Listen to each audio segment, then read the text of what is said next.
In the ID of the unknown compound lab, we're going to use the solutions of the solid phases. Some of them had a big M on there, and like I know that the sodium chloride solution on the bottle, I believe it's at 0.1 big M NaCl. And what we're going to do in this last part today is just understand what that big M means. And this is introducing us now to solutions. And in the real world, all right, most of the time, Mother Nature doesn't have pure substances for us. It'll come as mixtures, all right? And mixtures can be helpful and they can be annoying, all right? And if you have a mixture where everything is in the same phase, like it looks like it's just a liquid or a solid, it's referred to as a homogeneous mixture.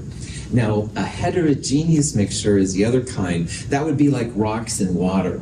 And those are nice because they're usually easy to separate, but they're not usually very helpful. We're going to focus in this section now on a homogeneous mixture, which just means a single phase. So as an example, if you take table salt, which is a solid, and you throw it in water, a liquid, and you mix it all up, it looks like water, all right? Looks like a liquid. So that would be an example of a homogeneous solution. It looks like it's just one big phase.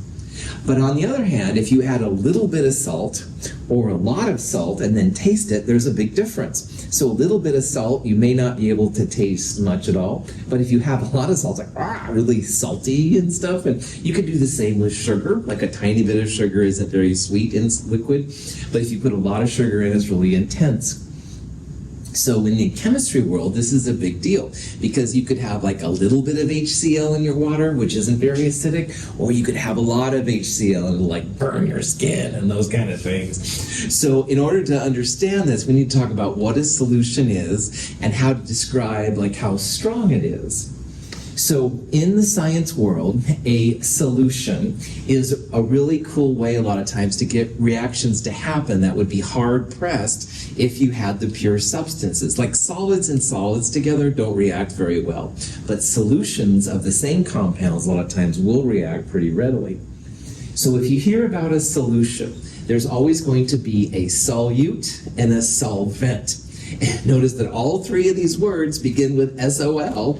SOL has another meaning outside of my G-rated chemistry class. Just make sure that you know what the solute and solvent is before you start talking about the solution.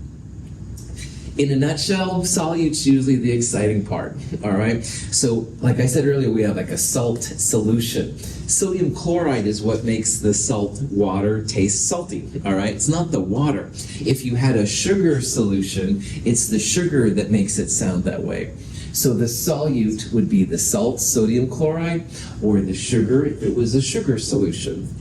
And then the solvent will be the other part of it. So solvent would be, for example, like the water, because that's the part you're going to distribute out. Solvent isn't as exciting as the solute, but it is part of the overall process. An aqueous solution is what we're going to focus on most of the time, and that's water-based chemistry. And most of Chem 221 through Chem 223 is water-based. So if you see AQ next to something, that's a way that chemists tell other chemists that we have a water-based solution. AQ stands for aqueous. Aqueous just means water is the solvent. Questions on that? Okay. So in the lab, the identification of an unknown compound lab, we saw some 0.1 big M numbers, all right? And the big M stands for molarity. And molarity is the major way that chemists use to express the strength of a solution. So big M always stands for molarity, and big M is moles of solute over liters of solution, all right? So if you have 3.6 M, that would be 3.6 molar, or a 3.6 molarity. So in a liter of that solution, you'd have 3.6 moles.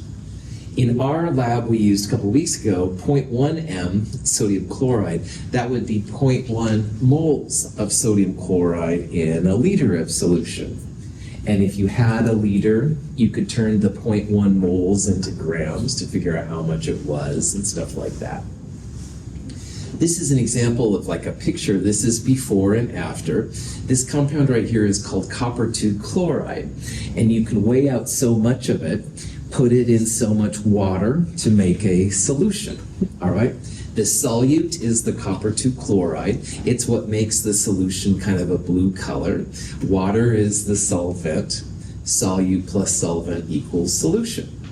So usually when chemists talk about concentration, it's molarity. Not all the time. There's other kinds of concentration units, but most of the time, big M is going to be the thing that we'll talk about when we think about molarity. Any questions on that? To prepare a solution of known concentration, we must first weigh the solute. We need an accurate volumetric flask designed to hold 250 milliliters. We first add the solute to the empty flask. The flask is filled about halfway with water and mixed to dissolve the solute. We add water in stages. Combining all the solvent with the undissolved solute in one step can lead to inaccurate measurements. We mix again. The solution is prepared. When the stockroom makes the solutions that we use in lab, they'll do something like this usually. They'll take so many grams of a solute, they'll place it in a container like this. This is called a volumetric flask. You don't need to worry about that. And they'll fill it up to some amount. So for example, in this problem, it's 250 milliliters of total solvent. Well, you can use this information to calculate the molarity, like how strong it is. Our solute here is called nickel 2 chloride hexahydrate. This compound comes with waters of hydration on it. It makes it look that kind of cool green color before you add it to the water. But even after you add it to the water, you can still see it's green. So molarity again, moles of solute over liters of solution. So when we calculate molarity here in a little bit, we're going to turn this number into moles. We're going to figure out the grams per mole, the molar mass of this NiCl2,6H2O thing. That'll take grams to moles. We need to turn milliliters into liters. How many milliliters are in a liter? 1,000, good. 1,000 milliliters per liter will help you out a lot in this section. So 250 milliliters divided by 1,000 will tell you how many liters there are. So moles of the solute divided by liters of solution, good to go. So this thing, when you figure out its molar mass, is about 237.7 grams per mole. This would be a good thing to make sure you're up to speed on. But anyway, 5 grams then divided by the molar mass tells you how many moles of this nickel 2 chloride hexahydrate you have, 0.0210 moles. We're going to do the same thing. We're going to take the milliliters and turn it into liters. 1,000 milliliters per liter mean that we have 0.250 liters here. So moles of solute divided by liters of solution, you end up calculating 0.0841. That is your molarity. That's the moles of the solute in a liter. Sometimes chemists will write it in square brackets like that. That's another way to express molarity. But anyway, this is what the stockroom would do. They'd figure out how many grams are in a mole. They divide it by the volume to find the molarity. It's pretty chill.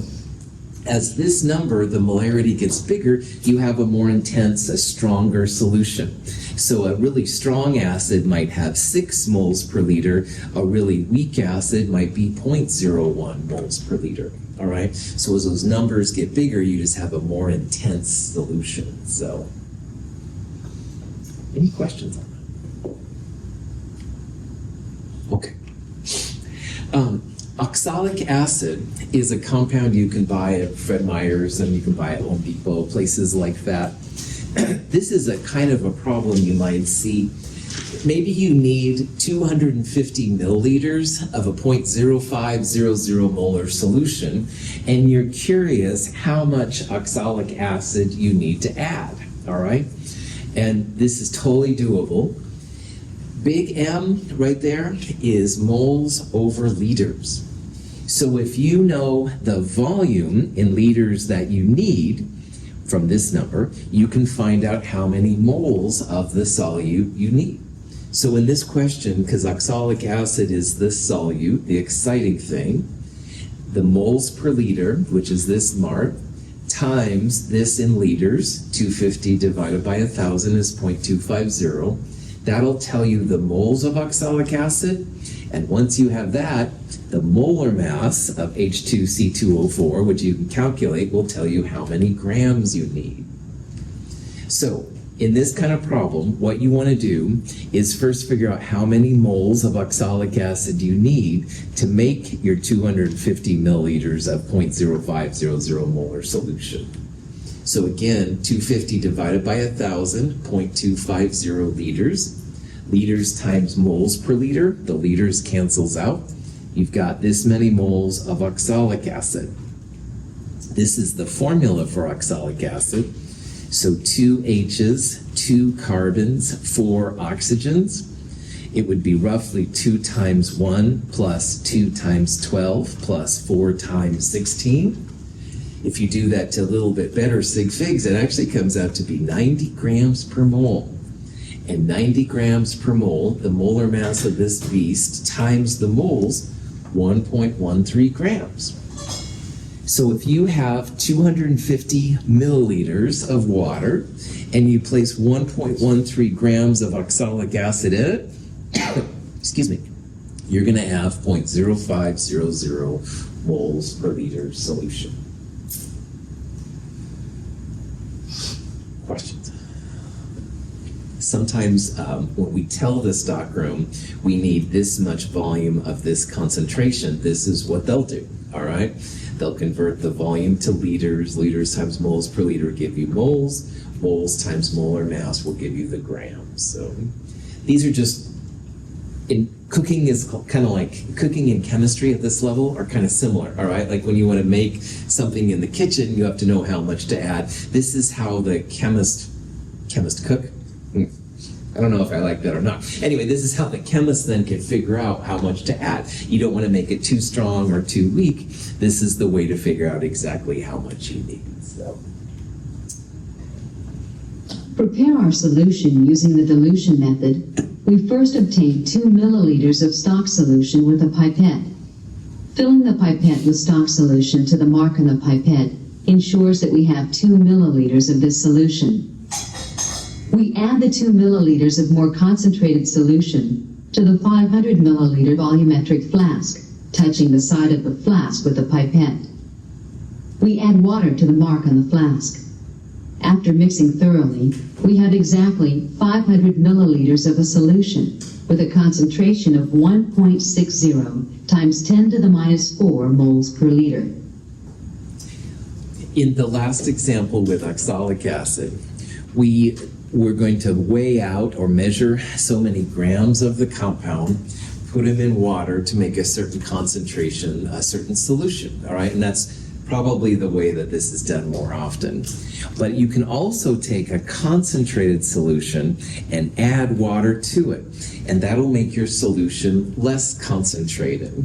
So this is a picture. If you look carefully, the solution on the left is a little darker blue than the solution on the right.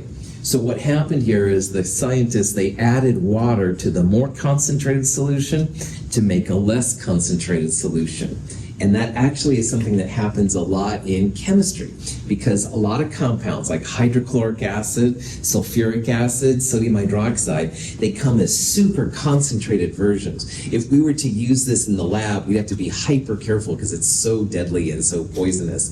But if you add water to it carefully, you can make a less concentrated version. And that's usually what we use in our labs.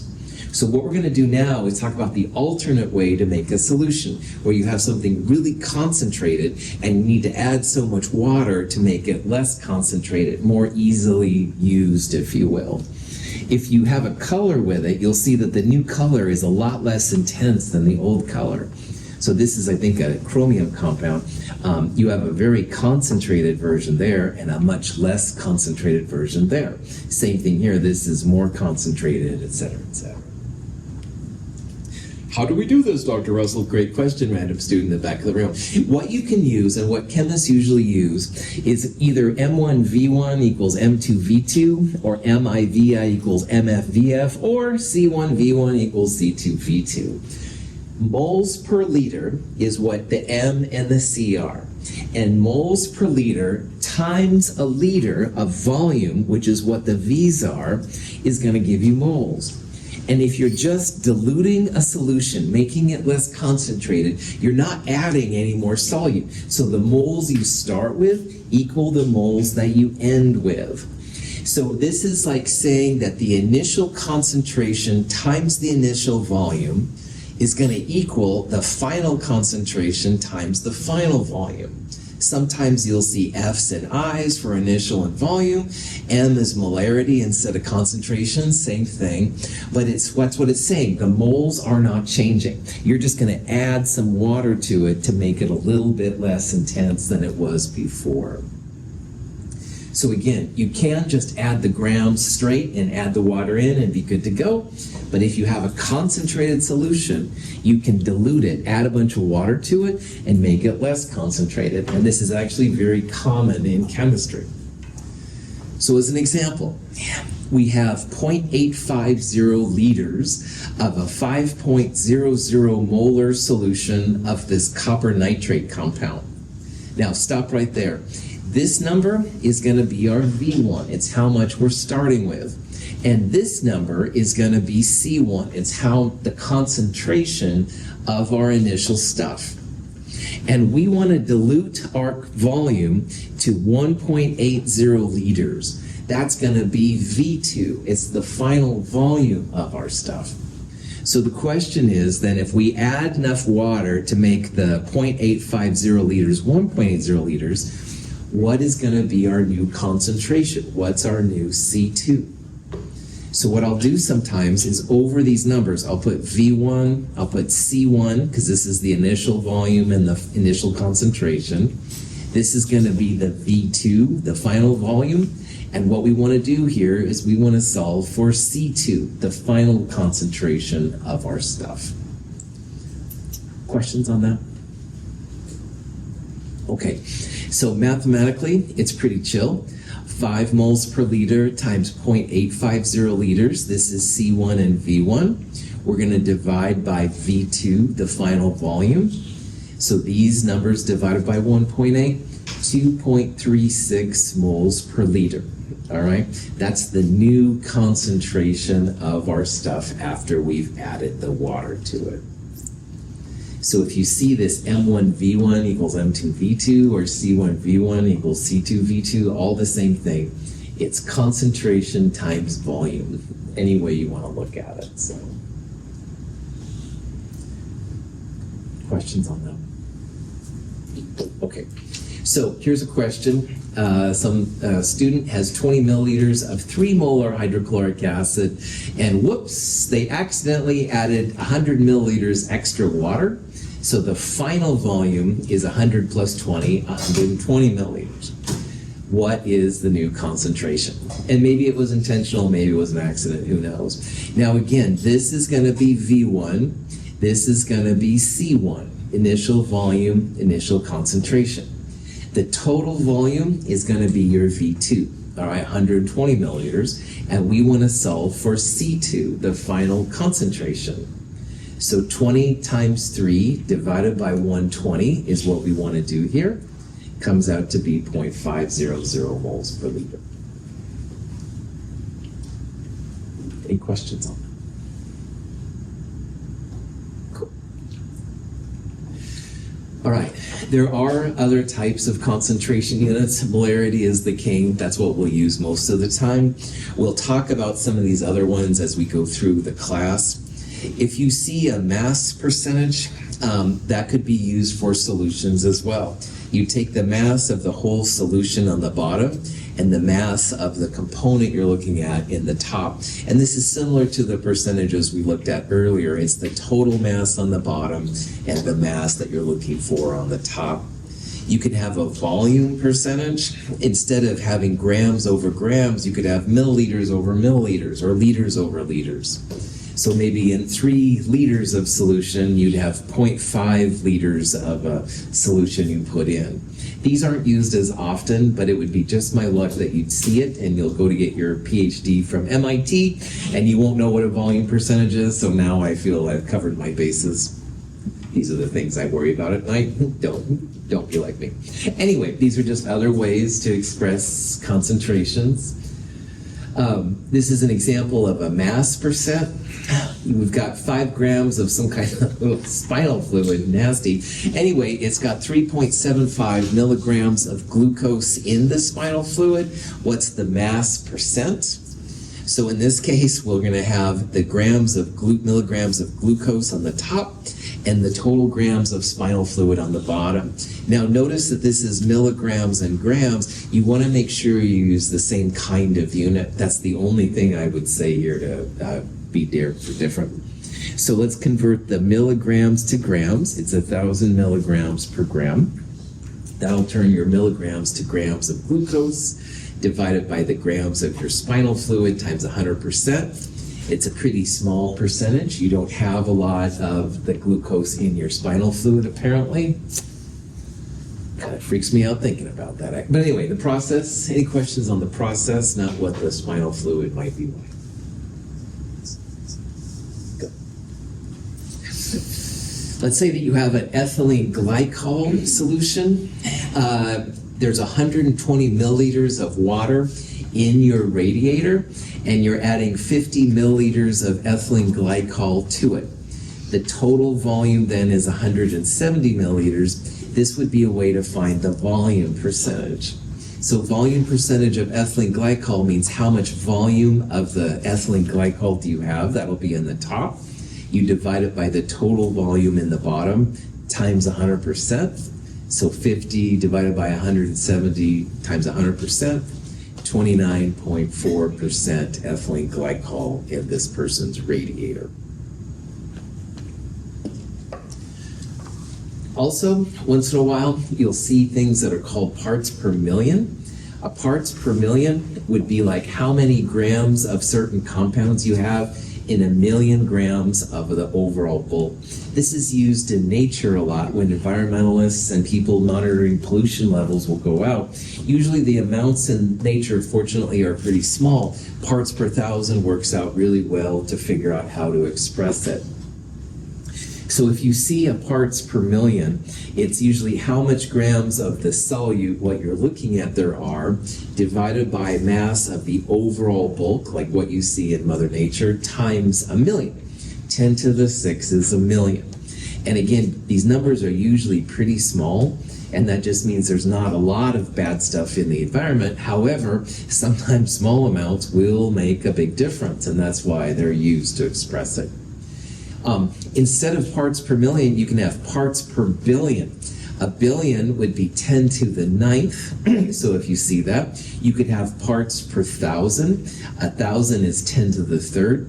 So whatever number you have, you can just multiply it by some factor in order to get the exact value that's out there. Again, if you look at, like, I live in Troutdale, and they'll have this water quality statement that comes out once a year, and it'll say how much chloride is in the water, and it's usually in parts per million. So the number you have, then you can figure out if it's a lot of chlorine or not very much. If you have a milligram amount, 1,000 milligrams or a gram, and you can then figure these things out. So let's say we have a pollutant in our water or whatever, that's 5 milligrams per 100 grams total. And we want to express it in a parts per million. What we would do is first turn the milligrams into grams. 5 milligrams divided by 1,000 will tell you how many grams there are. And we'll divide it by the total, which in this case is 100 gram sample, multiply it by 10 to the 6. So if you do all of this, 5 milligrams divided by 1,000, divided by the total grams of the sample they looked at, times 1,000,000, 50 parts per million. So if you ever do look at one of these things and you want to know how much some kind of junk is in our environment, this is what you can do, and you can then back calculate what the values are. So, questions? thank you for sticking around with me. I really appreciate it. Again, none of this Chapter 6 stuff is going to be on the midterm next week. But again, it allows me to get ahead. We don't have a lecture next week because of Veterans Day. So we'll do one final lecture before Chapter 6 and the following.